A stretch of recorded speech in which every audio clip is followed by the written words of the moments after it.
Hello, and welcome. Welcome to Beacon Space here on Unrestricted Warfare. I'm your GM here, Lichmaster98, and welcome on in. Apologize for being late today. Had IRL events necessitate a little bit of a later start, so yeah. But regardless, we're here now, and we'll have a fantastic faction turn stream. This is faction turn 8 here in Beacon Space.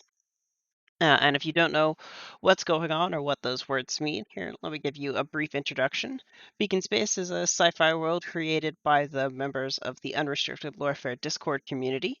It's a sci fi futuristic setting, um, which has several different factions of interest in it. This is faction turn 8, so it's the 8th month of running the game, where we roll some dice and update a spreadsheet and see what happens in the world as these factions interact with each other and their environment. Uh, I think that's about it on the introduction, so let's go ahead and get started running through the faction turn today. So the first thing to resolve was the Tellus Terra Group initiative vote that came up and was asked for everyone to participate in last month for this vote. As a reminder, that vote was the TTGI Directorship Eyes Only Special Opportunity Report, where the Comet Stravocaro was on a collision course with Tellus, potential immediate risk to Tellus terraforming operations, and Stravocaro is due to impact in several months, and the TTGI board must advise on an action before it is too late to act. Spectromic scans identify the comet is rich in resources valuable for completion of terraforming efforts, but impact will have unknown effects on the Telesian biosphere and may set back or undo previous efforts.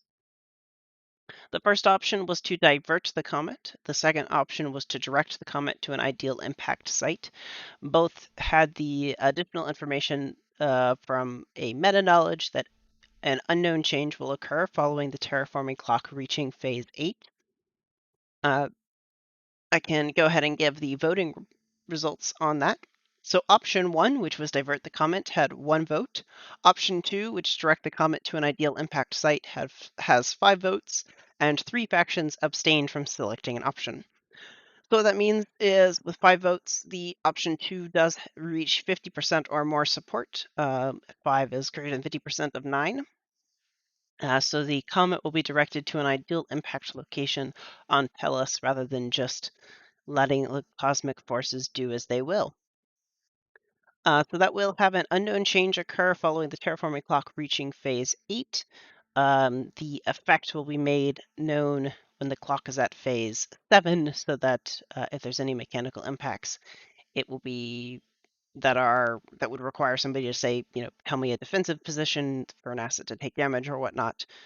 You'd be given at least 1 turn notice, much like most of the other rules that we play with.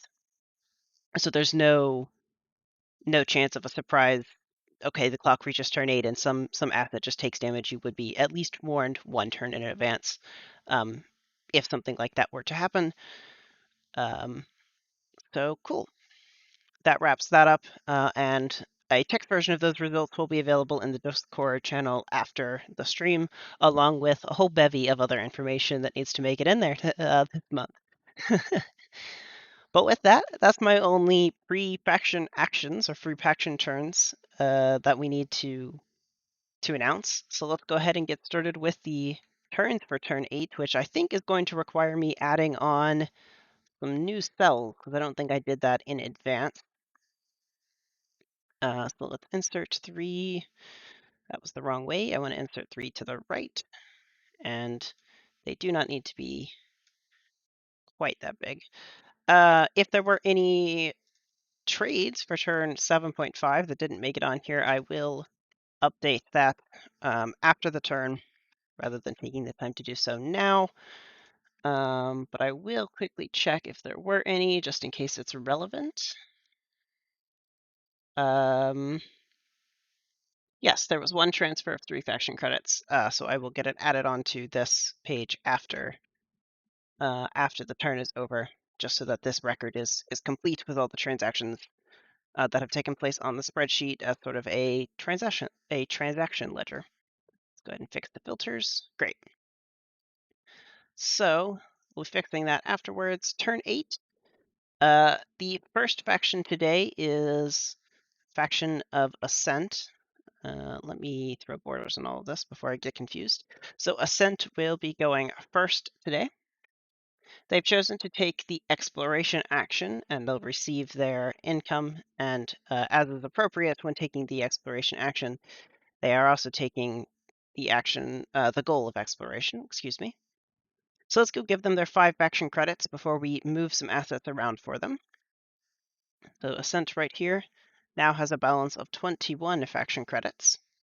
And then they want to move their smuggler's asset that is currently located on 1405 along with the tripwire cells asset.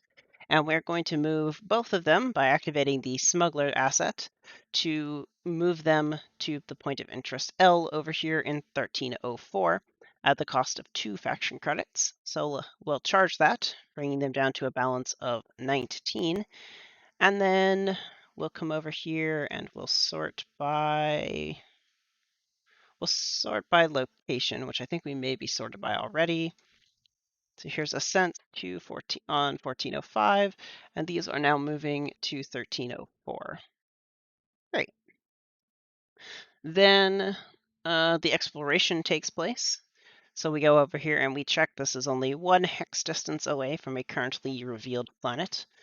So that means the difficulty of this roll is only a difficulty 10, as 8 plus 2 times 1 is 10. And the tripwire cells, I believe, is a cunning asset, which we will double check here. Yes, it is. So Ascent's cunning score is a 5, so they'll be rolling a 1d10 plus 5. That was just bad. I hovered over the link for a split second. This is why I clear the chat normally. Where is that button? Great. /R, d10 plus 5.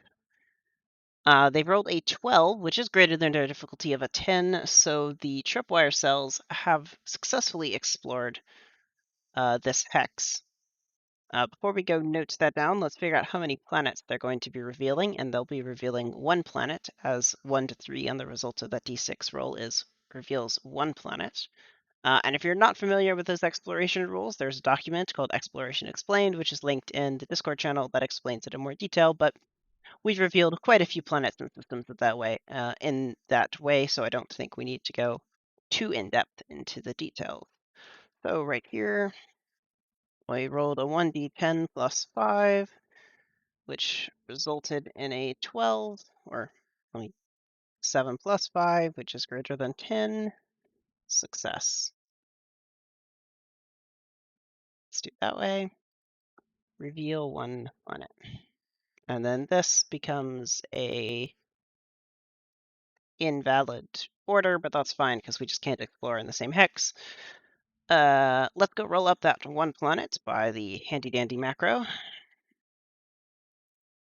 Cool.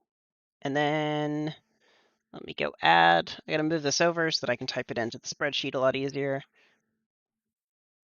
And the planet name, that's map modifications. Planet name is Planet Z. Okay, so this is Planet Z on planet map in 1304.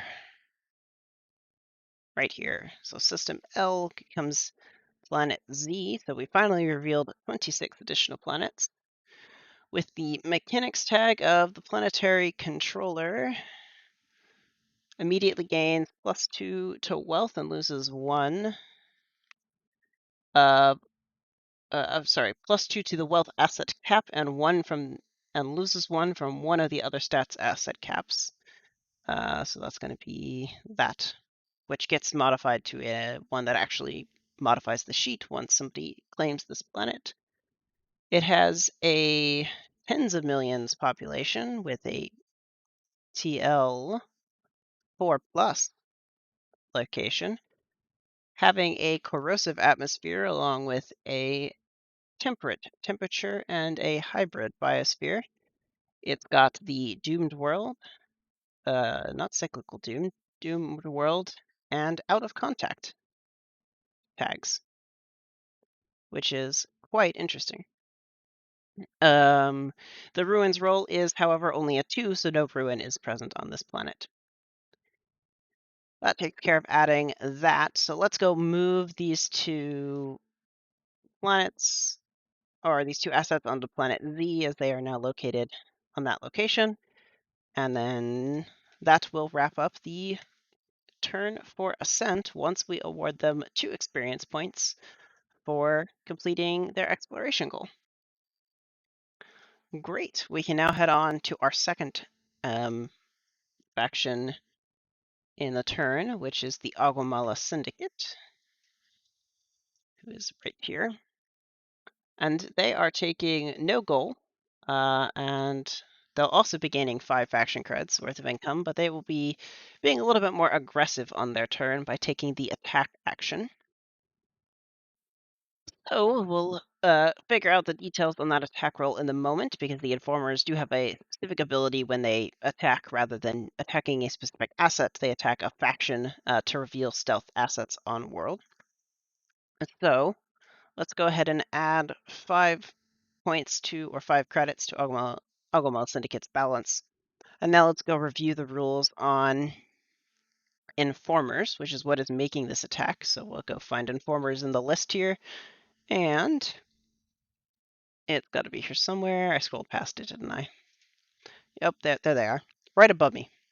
Informers lace the planet's underworld watchful for intruders. They can choose to attack any faction and need not specify a particular asset. On a successful cunning versus cunning attack, all stealth assets on the planet belonging to the targeted faction are revealed. Informers can target a faction even if none of their assets are visible at a world. So, Cunning v Cunning versus the Larkspur Combine and the Agumala Syndicate, right here, is a even roll of a 1d10 plus 3 against each other. So we will roll for the attackers first. So this is for the Agumala Syndicate. And they have rolled a 10. Then we will roll for the defenders of Larkspur Combine, should be plus 3, excuse me. Second, where they have rolled, a 4. So there is a success on this attack. Let's go record that before we de-stealth any assets. The tab. Let me go underneath all of this. It's Control Enter, isn't it? Yep. So attack 1d10 plus 3 versus 1d10 plus 3. Result 7 plus 3 equals 10, which is greater than 1 plus 3, which equals 4. Attackers win, reveal, stealth assets. So now we'll go check Nueva Cuauhtémoc for any assets that are owned by the Larkspur Combine, as they have been de-stealthed. So if we check, Larkspur Combine right here on Nueva Cuauhtémoc has 2 assets. So these 2 seductresses have locked their stealth ability, unfortunately for them, which wraps up the attack of the informers. Now, I was, when I asked for defensive resolution roll, politely reminded of a special ability of the Seductrix, which says the Seductrix can only take damage, or sorry, excuse me, only special forces units can attack a Seductress, which the Strike Fleet, which is the next asset that Alchemala Syndicate is attacking with, is not. It is a starship asset. However, technically the rules say the defender chooses the asset, so to get around the oddity of where you could just nullify damage by choosing the Seductress as a blocker if there were other valid attackers or valid defenders on planet, it works better to say that it can't take damage from something that's not a Special Forces unit. So we could roll this attack, and I'm going to, for fictional purposes, but no damage can actually be dealt either side, as the Seductrix defending has no counterattack. and it can't take damage from the strike fleet. Odd rules interaction there. Um, but that's okay. We've had plenty of those like funny rule interactions before. There's a few edge cases still where the rules have, well, you can't take damage from this type of asset class, which doesn't always meld well, but regardless, we will respect them because that is what is written for the rules. So, uh, with that said, we will make this force v force attack between the Agumala Syndicate and the Larsper Combine, which is again an even roll with a +4 modifier instead. If the strike fleet succeeds, I'll still roll damage because it would be fun to see how much they would have done. But we'll start our roll with the Agumala Syndicate, who have rolled a 9, which is just below average, and the Larspur Combine have rolled an 8, so they would lose this attack. So the strike fleet, if it were capable of dealing damage, would have dealt 6 damage to the Seductrix, but a Seductrix can't take damage from the strike fleet. So we'll record all of that because there may be some really funny lore to come out of this encounter, and I'd be interested in knowing how this went down on the planet of Nueva Cuauhtemoc, excuse me, which would be quite interesting, but unfortunately not able to deal any damage onto the actual spreadsheet. So the attackers win, healing 2d6, 3 plus 3 damage. However, Seductrix is unable to be damaged by Starship Asset. Yeah, let's go with that. Cool. So that's all been noted down. And again, I still hope some really fun lore comes out of that because it's a very funny rule case. But that does resolve out these attacks for the Ogumala Syndicate. And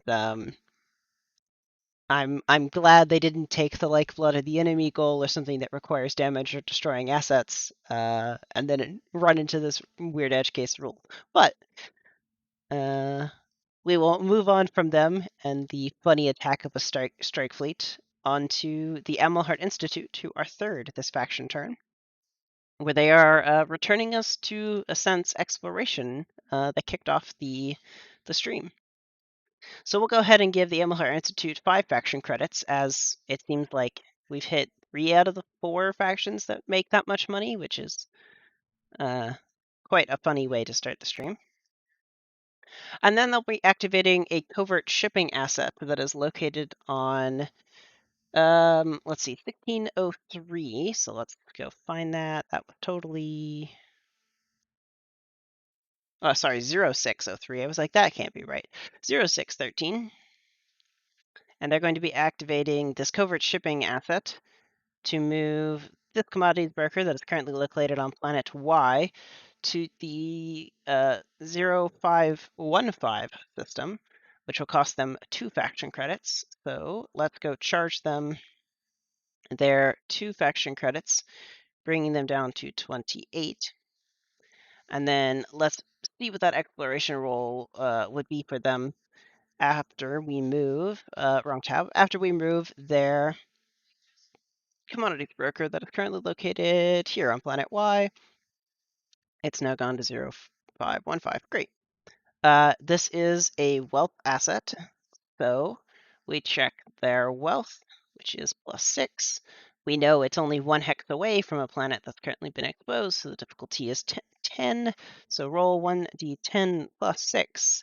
We get a 12, so that is greater than a 10, revealing some planets here. Let's check how many planets.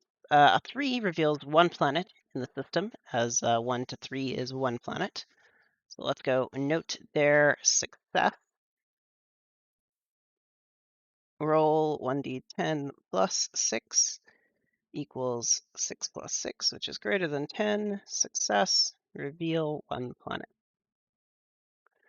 Let's see what planet they reveal, and they're going to be revealing planet AA as far as naming scheme goes. But let's see what's located on this planet. All right, and again, for typing purposes, let's move that to the other screen. And then this was in the 0515 system right here. So planet Alpha Alpha with a mechanics tag. That is very congruent with the one we revealed earlier, where instead this planetary controller gains +2 to their force cap, and then loses 1 from another of their choice. Also, mirroring the one above, we have tens of millions of population. However, it's only TL1 with an inert atmosphere, a variable cold temperature, and a remnant biosphere.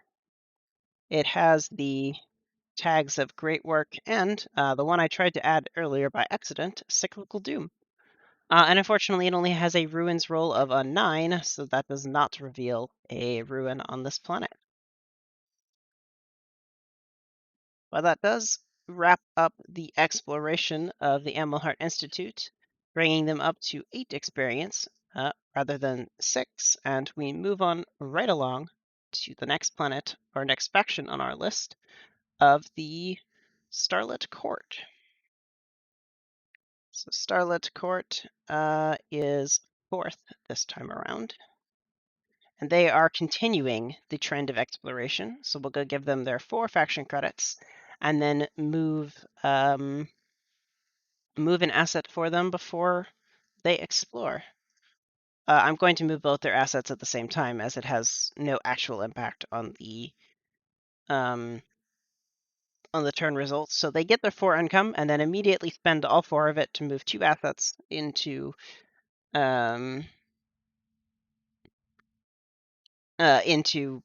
points of interest, excuse me. So they're going to be moving a strike fleet. Let me go find it on this map, which is still the nicest way to display these things for distances. So way up over here in the 1703 system, there's a typo on that. They're going to be moving this strike fleet from planet W to 1704.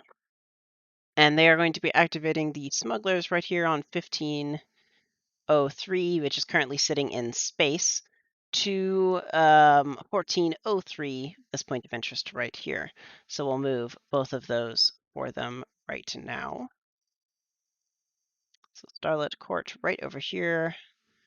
Planet W, that's the first one. You're moving to the 1704 system. And the smugglers that are currently just hanging out in space are actually moving to a system with a point of interest in it. Now, the strike fleet is going to be doing the exploration, and they're going to be exploring in 1704 by making a roll with force. So let's go see what their force is, which is a +4. So we will go make a 1d10 +4 roll for them, and 1704 is only 1 hex away from a currently revealed planet, so they can make this a just difficulty 10. So roll 1d10 +4. Ooh, which has rolled a 5, which is not a success, unfortunately, though they have chosen to succeed at cost. So we're going to check the damage that they should take, which should be 1d4 damage right here, and make a roll. That is not a 1d4, that is a d14. They are only, very luckily, taking 1 damage on that strike fleet. So let's go deal 1 damage, bringing it down to 4. And then we'll record this result. So roll 1d10 plus 4 equals 1 plus 4 is 5, which is less than 10. Failure, succeed at 1d4, 1 damage. And then let's go reveal a planet for them, or potentially planets, as the d6 roll will tell us. We've rolled a 5, which if we come check our table here, a 5 is a 4 to 5 gives us 2 planets. So I'll go ahead and roll up the first one where you can see it on screen here, and then I'll roll the second one up And we'll just type them both in at the same time to speed things up in the transferring to the spreadsheet facilities. So 1704 over here becomes planet AB with a mechanics tag of planetary controller wins ties on attacks and defensive rolls on this planet, which has a population of millions, including a TL3 planet that has a breathable mix atmosphere, a burning temperature,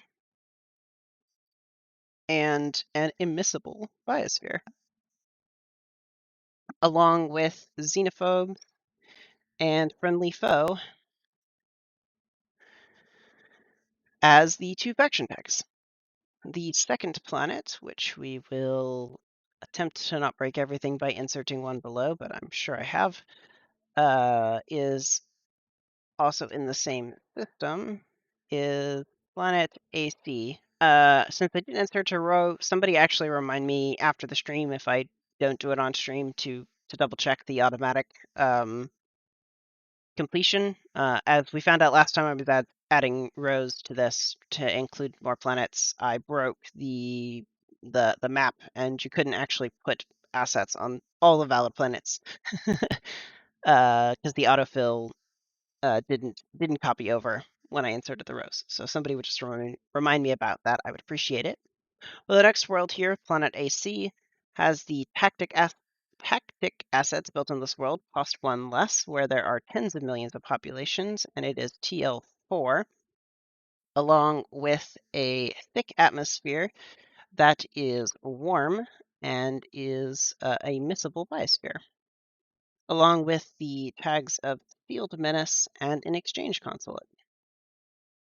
Which would be some variation of an exchange consulate that the exchange doesn't explicitly exist, but nevertheless. Perhaps it's a large service station, so that these rows are present on stream. Here's the second planet's roll. Only a ruined roll of a 13, so that unfortunately does not reveal a ruin. That said, that does wrap up the Starlit Court's turn, as we took care of their movement already, giving them 2 experience points, bringing them up to 4. Okay. Moving right along, the Children of the Vein are next, coming in 5th this turn. Let's go ahead and add their turn onto here, where they're going to be taking the refit action. But first, let's give them their 7 faction credits, bringing them up to a balance of 13. I realize the sheet says 6. I haven't had a chance. I think I know how to fix it, but I haven't had a chance to test my formula fix so that this will add the appropriate faction tag for Tellus for being planetary owner of it. I have a fix for that I'm going to try out, but don't want to edit the sheet live because that's a great way to have it blow up in my face and do something horrendously wrong that breaks everything. So instead, we'll just continue on by giving it to them manually. Now they're taking the refit action, which I'm not sure we've had yet this game anyway. So let's take a look at the faction actions to explain what refit does. From the Stars Without Numbers rulebook over here, we can see that the refit asset, let me zoom in, so this is a little nicer for people on stream. The refit asset changes one asset of any other asset of the same type.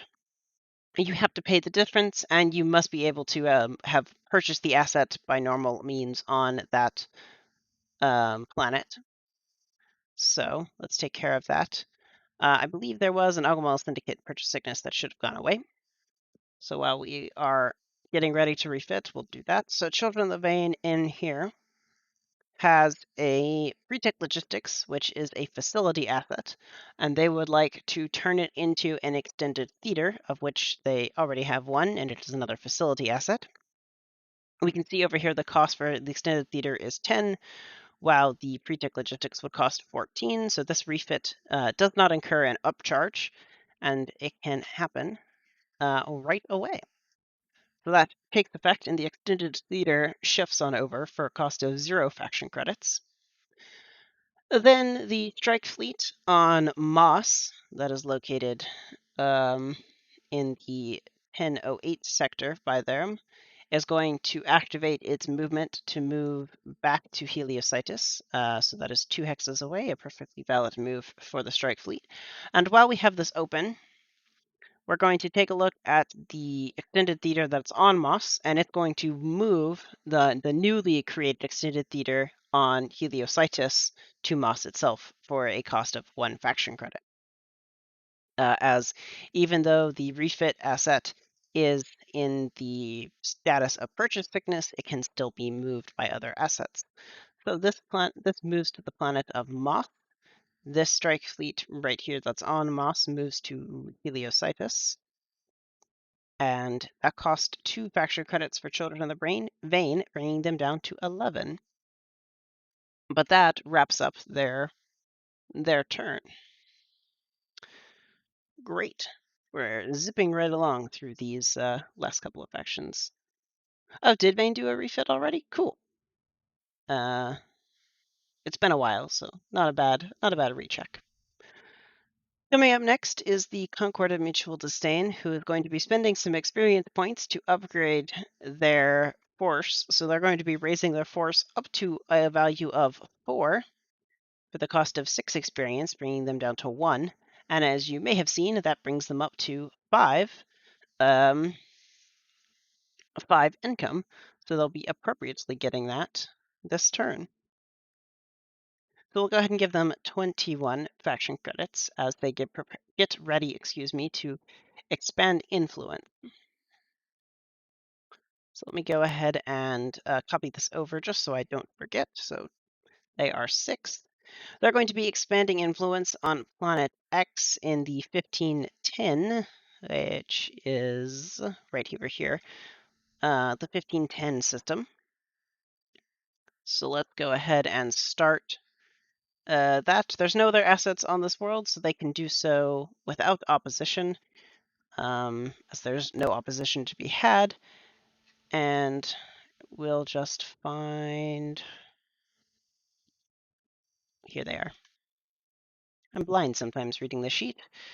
We'll just add in another Concord of Mutual Disdain, which is a base of influence for 1 HP, 1 HP, 1 HP. Yes, that's fine. These can all copy down.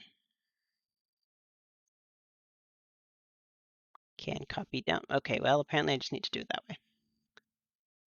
So these can all copy down, and that way they'll autofill in for me. Didn't need to increment, thank you. So that adds the 1 HP base of influence in for Concord of Mutual Disdain. So let's go charge them that 1 faction credit, bringing them down to 20, and then gaining them 1 experience, bringing them up to 2. That wraps up Concord of Mutual Disdain's turn, and we'll move on to another faction that is also upgrading a stat. The Tohora Fai are bringing their force stat up to 5 by spending 9 experience points, so that puts them down at 0. Unfortunately, it doesn't change their income, though, so they still only get 5, but that's fine. We'll give them their 5 faction credits to bring them up to 11. And then we will be doing a very similar turn for them, as they will also be expanding influence. Just onto a different planet. So before we get to that, though, we do have a few other things to do for them. They're going to be taking the revised charts action from the map modifications platform to be able to discover asteroid belts in the 0309, or the Nusantara system that they've recently revealed right here. So if we check this map modifications, we can see establishing asteroid belts is a difficulty 8 role. They have a constellation right here, which provides a total bonus of +4 for them. So the roll, as they've noted for me, is a D10 +4 against difficulty 8. So let's make that roll for them. So D10 +4. They've rolled a 12, so that is greater than an 8, which reveals asteroid belts in the system. So roll results. 8 plus 4 equals 12. Success. So if we check, as we said on map modifications here, we can see that this reveals 1d3 asteroid belts. As they did not specify, they wanted it to be 0. So let's roll a d3, where there will be 1 asteroid belt in this system. So let's take a thing over here in the planet maps into 0309 New Centaura. It is an asteroid belt. Do I have a good naming scheme for the asteroid belts? I might. Give me just a moment.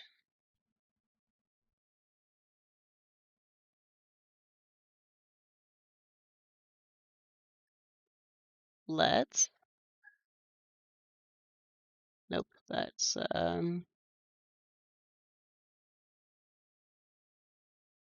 1 second.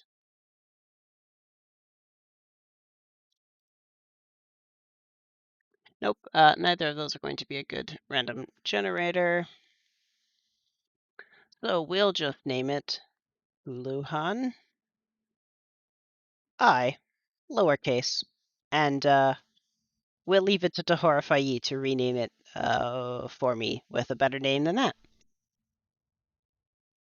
That sounds like a great job. So they can come up with they can come up. Oh, did your income come up? Oh, great. Cool. I didn't realize it, but I did it correctly. Also, I appreciate now that like 6 of you have an income of 5, um, as it makes my life very easy if a large number of you just have the same income. This is only going to last for so many turns, and so you get more XP and you just add up again. But it is pretty nice that you're all pretty even there in the income department. So that said, we still have more to do for them. They need to then activate a strike fleet that is on the planet of Planet T in the 0210 system to move to Tellus for 1 faction credit, taking advantage of a new Tellus special rule that is active this turn. So if we take a look here, we see that Planet T is way over here, and the strike fleet, with its albeit very impressive range of 2 movement hexes, is nowhere near being able to actually make it back to the Tellus Center normally with this little highlighting tool. However, the planet of Tellus is special, and it does not show up on this overlay.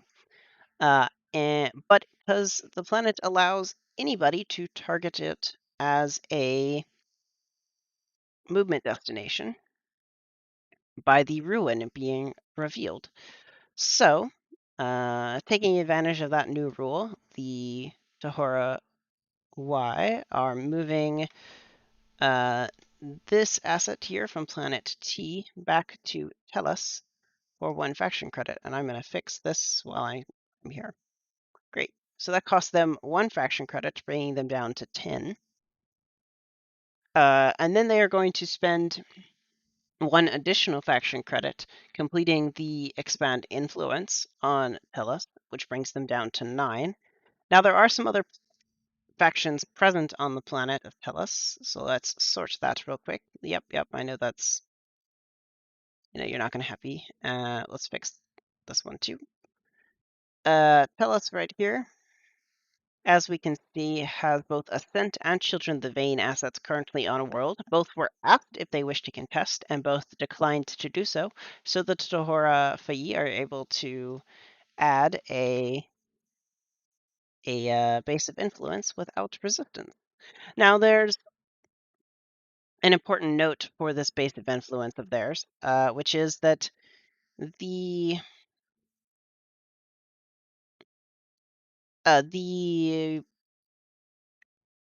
Tohorafai have a planet tag that is impactful in this way, as they have the Pirates faction tag, which charges 1 faction credit for movement on to a base of influence. So we can verify that right here.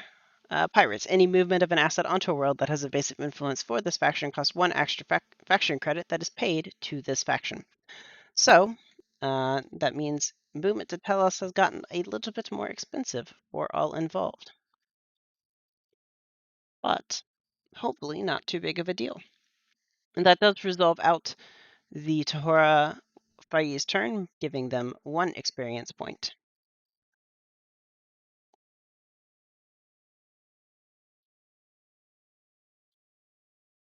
Cool.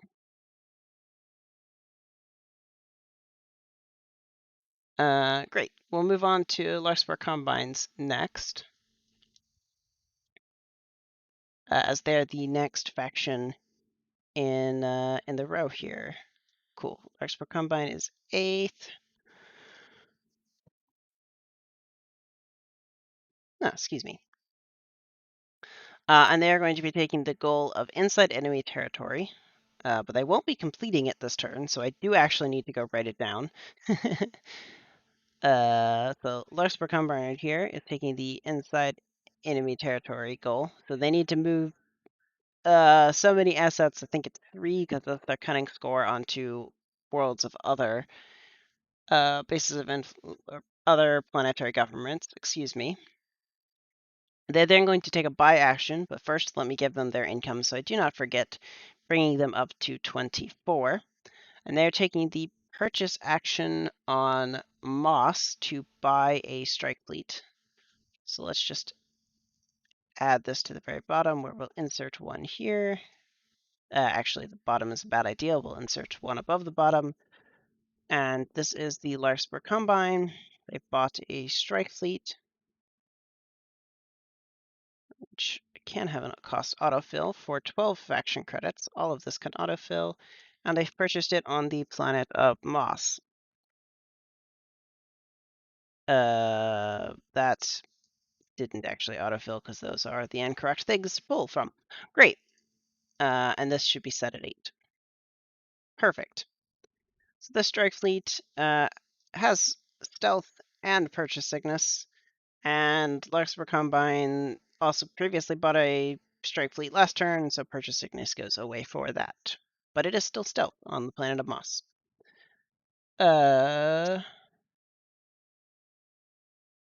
Great. That marks their goal progress. Excuse me, they need to move a strike fleet, and then it will upgrade their goal progress. So they're then moving this non-purchase sickness strike fleet from the planet of Moss to Tellus, giving them 1 out of 3 on their goal progress. Goal, 1 out of 3 inside enemy territory. Perfect. That takes care of that, and then we just have 1 more faction to go. Last but definitely not least is the Assembled Commonwealth, who are going 9th this faction turn, receiving an income of 6, bringing them up to 24 credits. Let's go make note that they were 9th. And they're also going to be expanding influence, gaining on, here they are, gaining on a thing lots of other factions have done this turn. But before they do so, excuse me, they do need to move a covert, or activate their covert shipping to move a commodities broker to the planet. So over here we have a covert shipping asset and a commodities broker on Mankira Niti, and this covert shipping is going to activate to move the commodities broker that is currently on, on Mankira Niti out to planet in. We'll make that movement for them. Simple comment. This one is going out to planet in. That cost a total of 1 faction credit, bring them down to 23, and then they are expanding influence on that planet. There's no other factions present for 1 faction credit, bringing them down to 22 credits and having a 1 HP base of influence that we'll just add in right here. 1, and then let's drag down all of that. Yeah, that one's going to get all messed up, but 1 and 1 there. Perfect. Now, let me go give them their XP just so I don't forget. And then that brings them up to 8. And then we will go, they do have some renaming to do. So in the 1312 system, right here, where they have planetary ownership of planet N, they have provided a renaming scheme for me. So the system is going to be called Astinar, or Astwinar, I guess, potentially. So that's been renamed, and the planet here, planet N, has been renamed to Peleus, I guess, pronunciation. They're welcome to correct me if I've mispronounced either of those. So that takes care of that, it seems like. Oh, right. There was movement onto the pirate base with Larshber Combine's movement onto Tellus. Thank you. I went over that and then didn't charge them for it. So Larshber Combine owes the pirates 1 faction credit, so they go down to 23, and the Tahora, if I get that, bringing them up to 10. That should take care of all of that. Wraps up Symbol Commonwealth that fixes Larkspur Combine's accidental mistake on my end. Great. I think that wraps up all of that. Cool, cool, cool. So that means, for the most part then, that this portion is done. And we just have some end of turn announcements, including the new TTGI option. So the TTGI chair has selected, 1 second, who was it? I didn't put that in my notes. That wasn't very smart.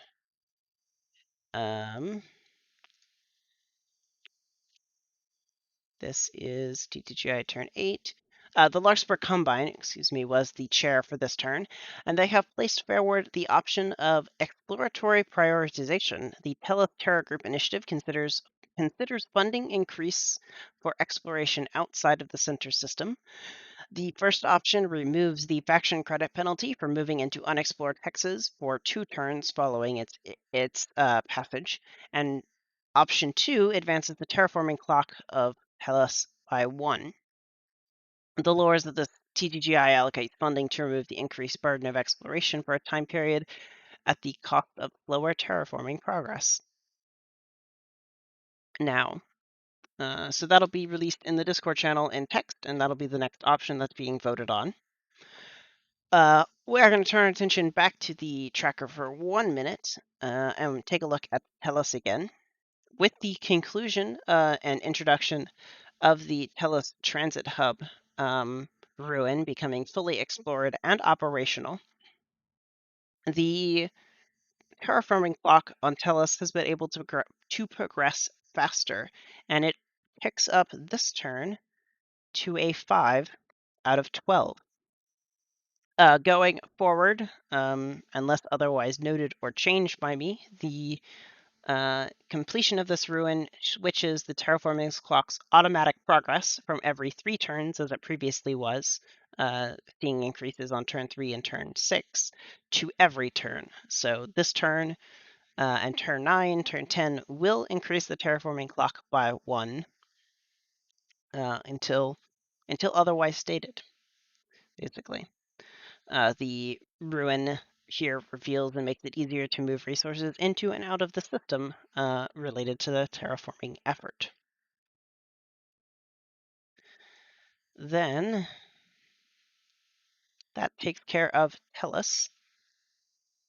I guess a small note that I should address in the rules here.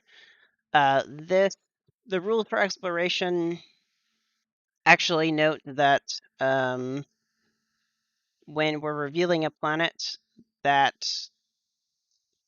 or when we reveal a system, excuse me, that we wouldn't reveal the planet tags of planets until somebody had landed there, but I've just been rolling them all up at even if multiple planets weren't created in a system. Right here, this line. Obviously, we haven't been following that. It's just easier to roll up everything at the time of creating it, so I'm going to keep doing that. But I just wanted to note that I'm going to be changing this line to explain how we're actually playing it rather than how it's written down, because it doesn't make sense to not just complete the planets at the time of revealing them rather than going on and yeah, going about it that way. So this line will change, and like the next week, basically.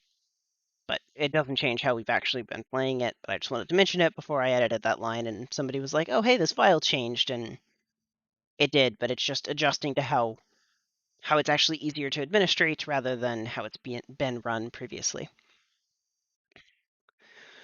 Then there are, well, it's one overarching announcement, but it has two sub-announcements in it, I guess. I'm announcing a faction quest system, and I started with two factions that I had seen internally propose ideas that were related to some sort of lore storyline that they wanted to present in a way that had some dice rolls behind it to either change the fiction from one side or the other, or to help sort of say whether or not you make progress towards a specific goal or not. So I met with these two factions over the past month-ish and have worked out both a lore basis and a mechanical basis for them.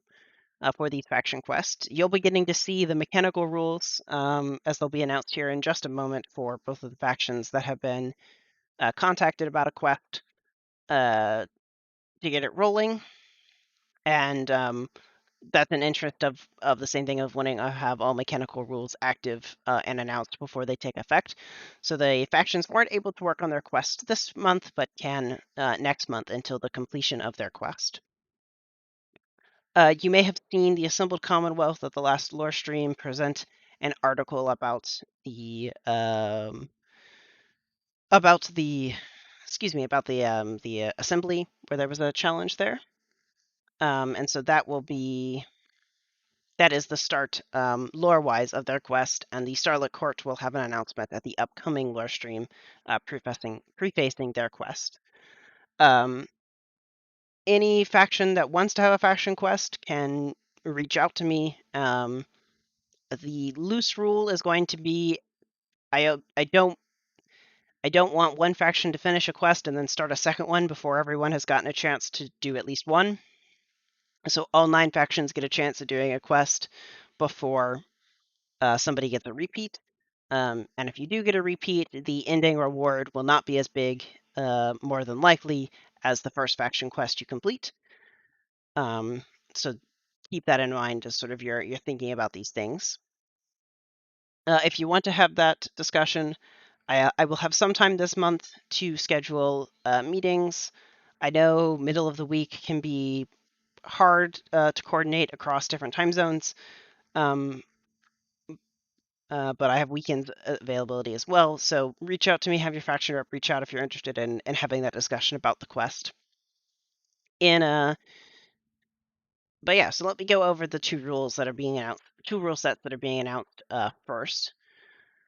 I unfortunately don't have a nice on-screen graphic for this because my notes for the quest that I have in a document have GM notes in them, so I can't display that on the stream without giving away GM secrets, which I would prefer not to do. But the actual versions of these texts will be posted in Discord, so you can take a look at these. I will probably post them somewhere other than faction turn updates, just not to clutter that section. So they may go in the Beacon Space section. But I will find a place to have these posted so people can look at the rules. But for the Assembled Commonwealth, The Assembled Commonwealth is building two competing dice pools of d6s that are taking after the burning wheel dice colors. So a black die would gain a success on rolling a 4 or greater, a gray die on a 3 or greater, or a white on a 2 or greater. Both sides of their conflict, which is currently the sort of Republicans versus the Royalists and Monarchs, will start with 2d6, which is one black and one gray die, and there are 7 additional dice that they can be earned over the course of their quest. 4 of those dice will be sort of automatically earned, as I will put forward an asset that needs to choose a side to support on their quest. And the idea is that this asset needs to pick a side and have a lore representation or a lore event that sort of explains this happening. As additional assets support one side, so say you get 3 assets supporting one side, additional asset support starts to incur a damage penalty where the asset takes either a d2, a d4, or a d6 of damage, or a faction cost of 1, 3, or 5 faction credits, depending on if it's the second, third, or fourth asset added.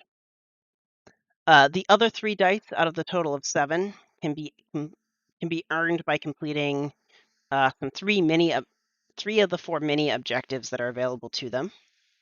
And these include expanding influence on 3 worlds that were not revealed at the start of the game, completing 2 sector/planet modification tasks, completing a Seize Planet action on a world which is not currently revealed, which is, as of this faction turn, not currently revealed, or they can attack another faction to earn a die.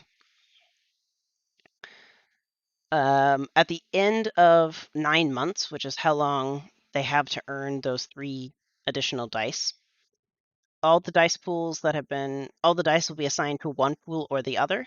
Each side will then roll their dice, and the difference in successes, as would normally be a burning wheel type roll or a Vampire the Masquerade, the difference in successes indicates a margin, and that margin indicates how close of a call the success is. Close call, standard success, or critical success each provide slightly different rewards. They all provide one big overall reward, which is going to be the introduction of an additional faction tag for your faction. And then the margin of success can modify an additional either penalty or benefit to completing the quest. So overall, that means the primary quest rewards are an additional faction tag for your faction. So again, if you're interested in a faction quest, please reach out. That is the sort of on the table mechanical reward. The second quest I'm announcing, and again, both these rule sets will be posted so you can read them, because I'm sure me just sort of talking through them out loud is not the best way to actually understand these quests, is the Starlit Court, who are going on a quest for a holy world. Essentially, they're going to be attempting to triangulate the location of a planet that does not exist as a point of interest right now on the sector map. This holy world is indicated to be a legend of theirs that they have been searching for a very long time in fiction, and so they are going to attempt to locate it within beacon space. They'll get to make a locate roll. That is a free action that has an increasing difficulty scale of 10, 12, and 14 for each of the 3 location rolls. They have a couple of various ways they can add modifiers, positive modifiers to this roll. And then once all 3 of the locations have been, the sort of locate rolls have been completed, they'll be able to triangulate the final location of the holy world they're in search for, and they'll need to go make one more final locate roll in that location to reveal the Holy Grail world. The only thing up in the air about their quest mechanically is currently the reward. As I am effectively equating an additional faction tag to the power scale of a guaranteed ruin. So the faction Starlit Court is currently discussing whether or not they wanted to add an additional faction tag to themselves, or make sure that the Holy Grail has a ruin on it rather than just the random roll chance. So those are the two quests. Again, I'm sure they were sort of hard to understand by just me talking through them, but the rules will get posted here shortly after the stream, so you'll be able to read them and get an idea of potential rule sets for your quests for other factions. Again, if you're interested in a quest, please reach out. I want to have discussions about that. And the same thing will apply to yours. Well, I'll sort of want this lore aspect where you create a storyline that runs on the lore stream to better describe this quest and lore and provide a fictional positioning that makes a lot of sense, and that it also has these mechanics that are set up behind it that are publicly known, so that there's no GM trickery occurs, that everyone knows what to expect from these other factions that are going on quests, um, in the interest of the way the transparent rule system works for Stars of That Number. So, with that in mind, I think that was everything I have on my list to talk about today. Let me just double check. Yeah, that okay. Faction quests were the end of my list of what to talk about. So that's good. I do have some updates that have gone out in faction updates. The next lore stream is going to be on May 29th, so that is 3 weeks from today. And the next faction turn will take place on June 5th, and the associated deadlines for trade and turn locks have already been announced in the faction turn channel. And faction swaps will take place at midnight Eastern on Tuesday, May 11th. So make sure if you want to switch faction turns that you've got it in within the next 24 to 48 hours or so. Cool. Thanks, everyone. I think that wraps up everything for this faction turn. Again, I apologize for it being slightly later in the day than normal, but such is life sometimes. But yeah, cool. Thanks for heading out. If you have any questions about anything that came up, feel free to reach out, and I'll be getting more details and all the text posted in Discord here shortly after the stream ends. So cool. Thanks everyone for tuning out, and I'll leave you with some more fun music as we fade out here. So cool. Thanks for watching.